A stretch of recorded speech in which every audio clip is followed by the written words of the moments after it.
The final leg of the NFL draft is upon us. So before we get there, let's take a look at the best available prospects heading into day 3 of the NFL draft. And what's crack-a-lackin'? It's your boy Broshmo, just in case you did not know. So go ahead, become a bro and subscribe. Leave this video a thumbs up if you enjoy the content as always. Let me know what you think in the comment section below. Let's have that nice, beautiful football discourse. Let's go ahead, get into this sucker with my boy Adetomiwa Adebawore. And yeah, I fully expected his name to be called on day 2.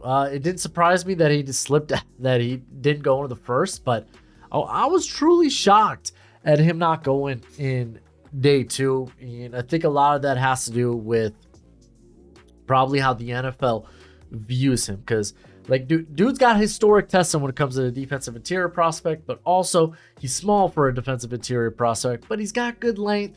He's stout.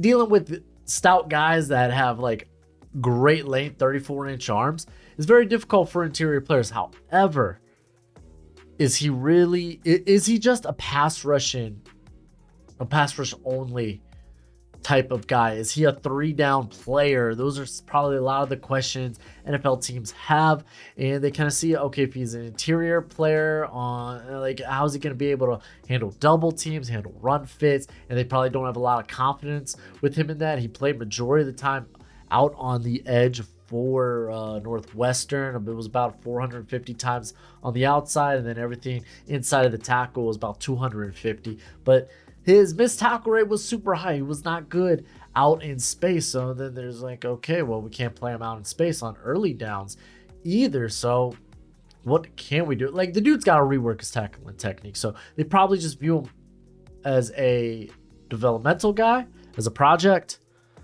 that can be an early pass rushing, like DPR type of guy.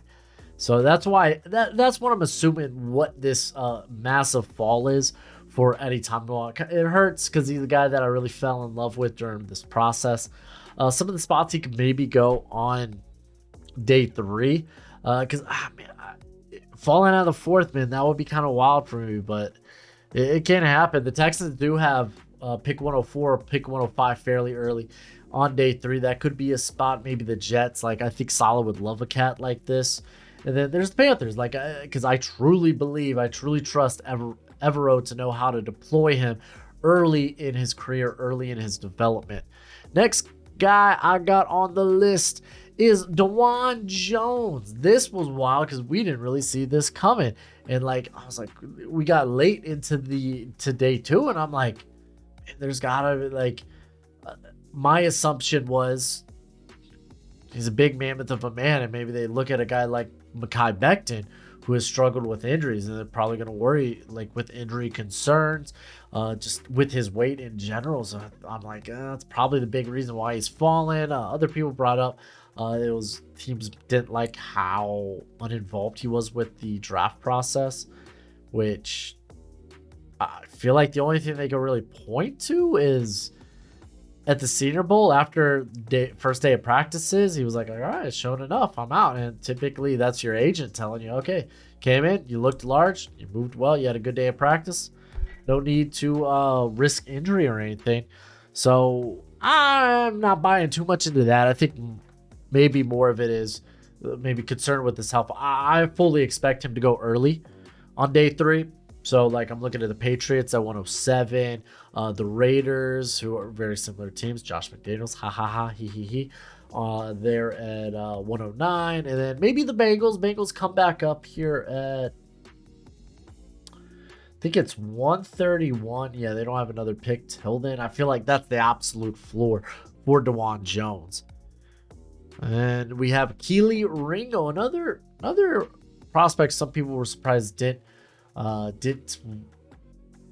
get taken on day 2, and part of me is not that surprised because there wasn't really a step up in game, so to speak, in year 2 there as a starter at Georgia. He still feels very raw. We know he's a very linear guy. Is he a safety? Maybe he's a developmental project safety at the next level. So I kind of anticipate that those were a bulk of the reasons. So I think another man who's going to hear his name early on day 3. I'm looking at, but like you got to really look at fits, and like I feel like maybe the Packers at 116.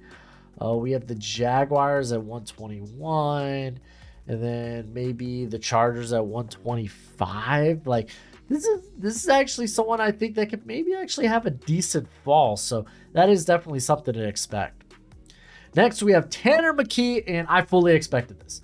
I know that I am one of maybe a handful. Maybe you got Mike Renner and Nate Tice. Those are guys that are pretty high on Tanner McKee. But I knew that this was going to be an outlier, that Tanner McKee was probably going to go day 3. Doesn't surprise me. It won't surprise me if a quarterback or two go ahead of him on day 3. I know that I like Tanner McKee more than probably the general consensus in NFL that's kind of moving more towards more mobile quarterbacks.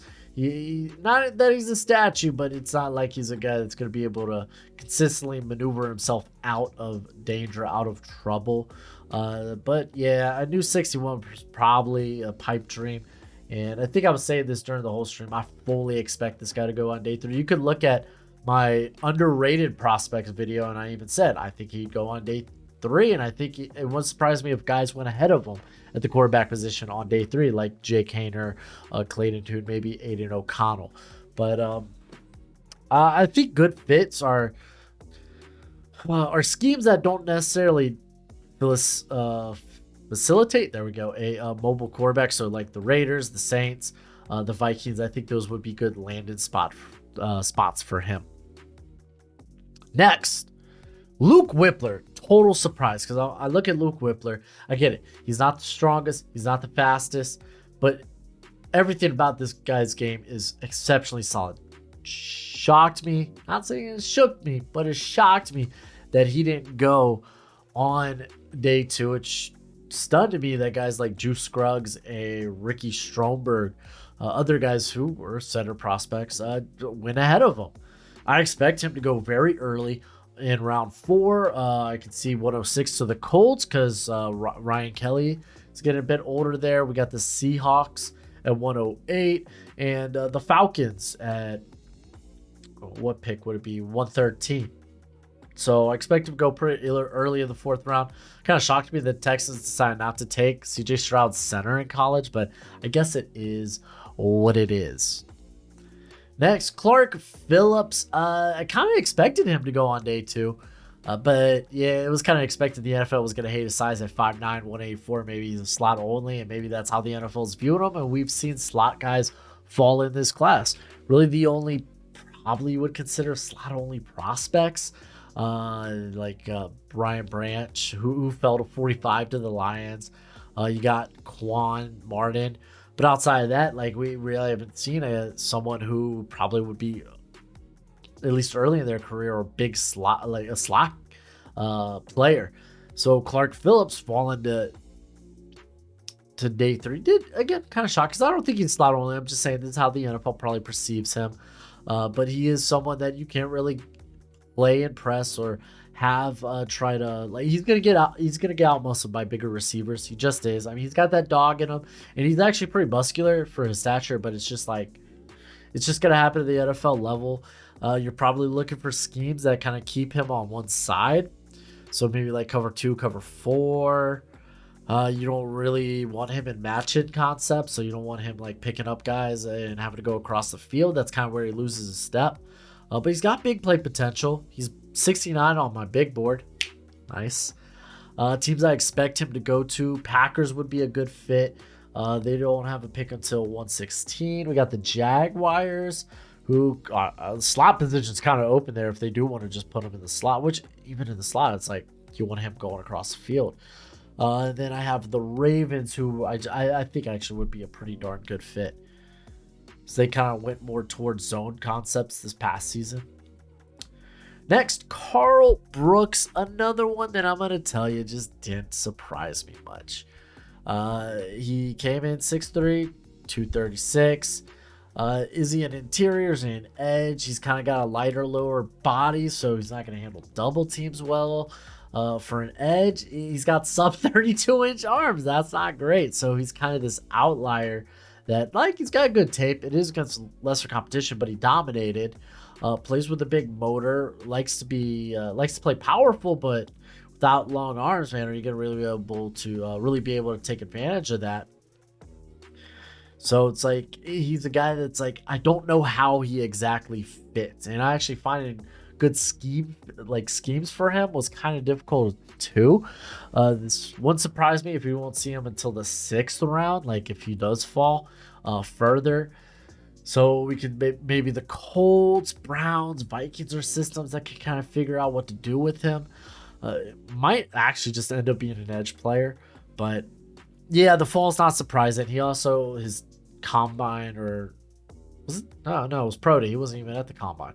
His pro day numbers weren't ideal either, so it's like kind of expected a fall.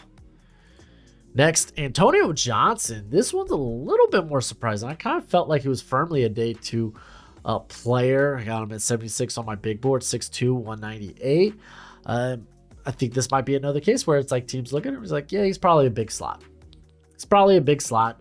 I think he can play box, though. I don't think that's too outrageous, but I think teams looking at him a big slot, and that's how he fell. He fell with the value of the slot corner position. I expect him to go pretty early, maybe like somewhere in the early to mid 4th round. The Patriots, they have an open in there in the slot, like Miles Bryant. You probably could replace that. You can look at the Jets, because I think he could be a safety that Saleh would get behind. Also, the Jags, just another team with a slot opening. So there's some potential landing spots, I guess you would say. But yeah, didn't see too many safeties. Like even Marte Mapu, who got selected by the Patriots in the 3rd, was listed as a linebacker. Like this safety and linebacker class is pretty thin, and there are some safeties that kind of profile as linebackers. Like you could talk about JL Skinner. So yeah, it's very thin classes for both positions as well. So I mean, linebacker took a big tumble as well. And speaking of linebackers, Nick Herbig, which kind of, I think he falls into the Earl Brooks category, that I just don't think the NFL, there's not a lot of roles for him, and he's not going to be for everyone's scheme. And unfortunately, I think he's not going to be for a majority of people's schemes. This is a man that I think he's got good movement skills, but he doesn't have a lot of experience in coverage, really. Like last year, he did play 100 snaps in coverage, but it was really just spots. Like either playing like hook zones or playing in the flats.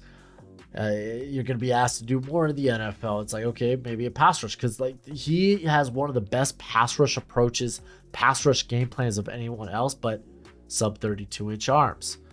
I think he does a good job of keeping his strike zone clean and keeping guys from under his pads or even coming close to touching his pads. But will that be enough in the NFL?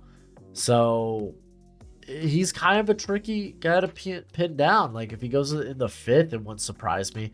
A few landing spots are teams that I think could figure out what to do with him.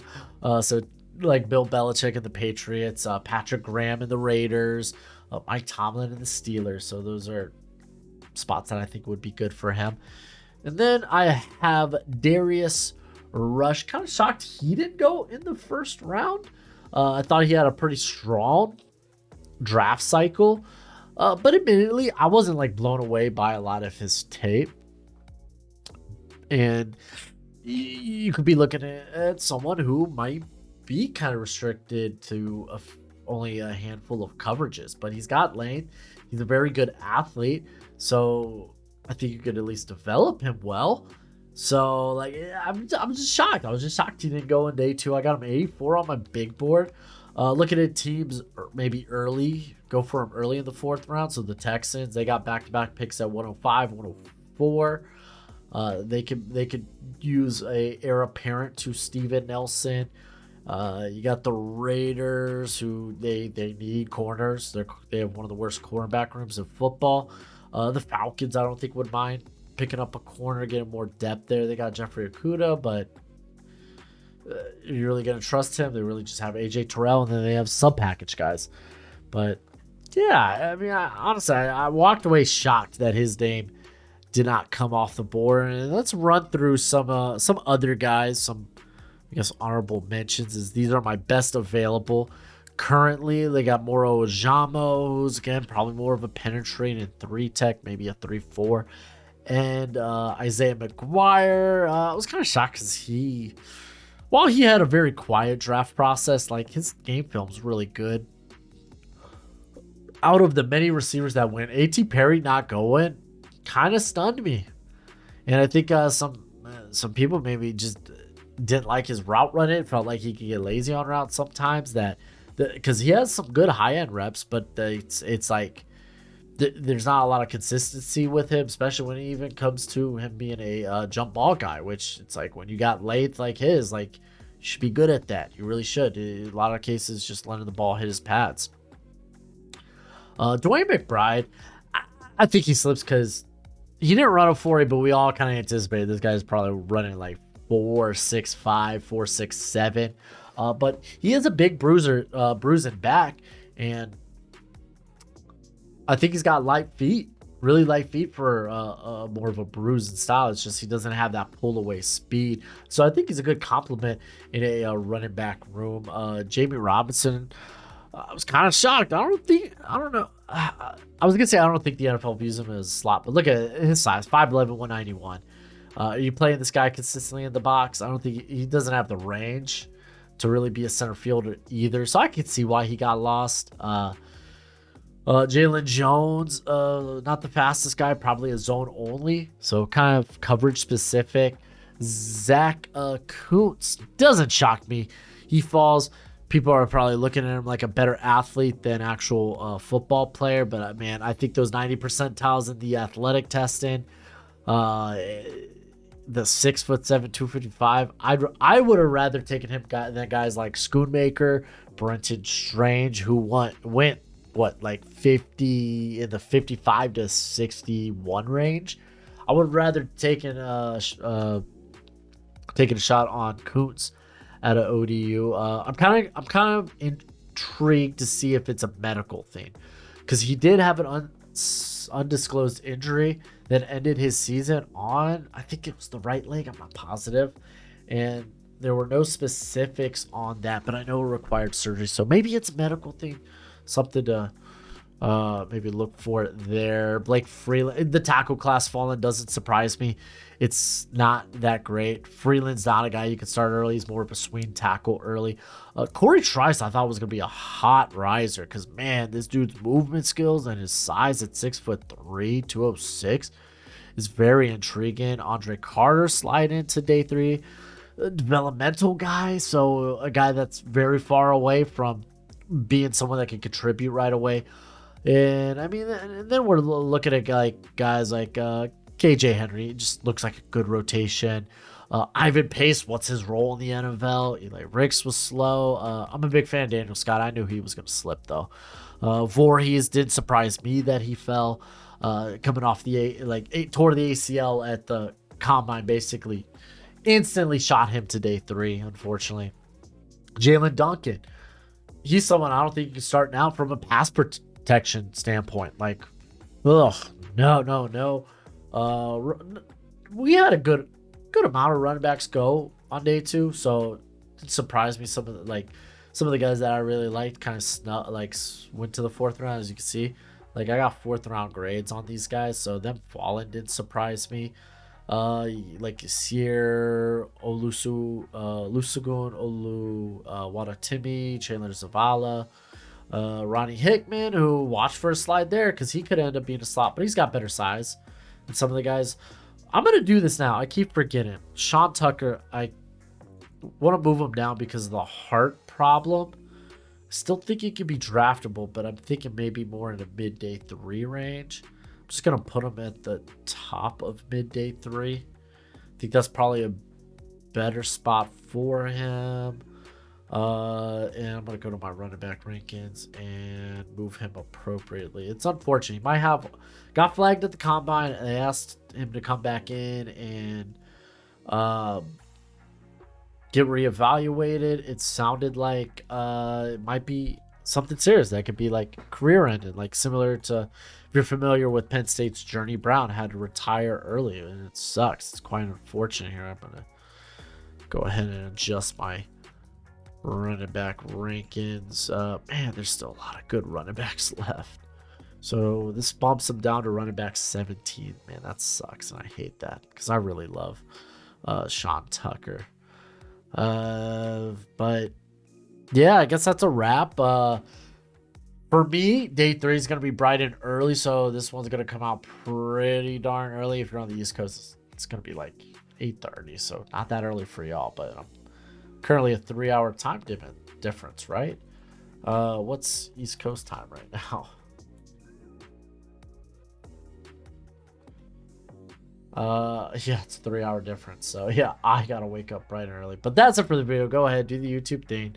As always, till next time, you be easy, my friends. Later.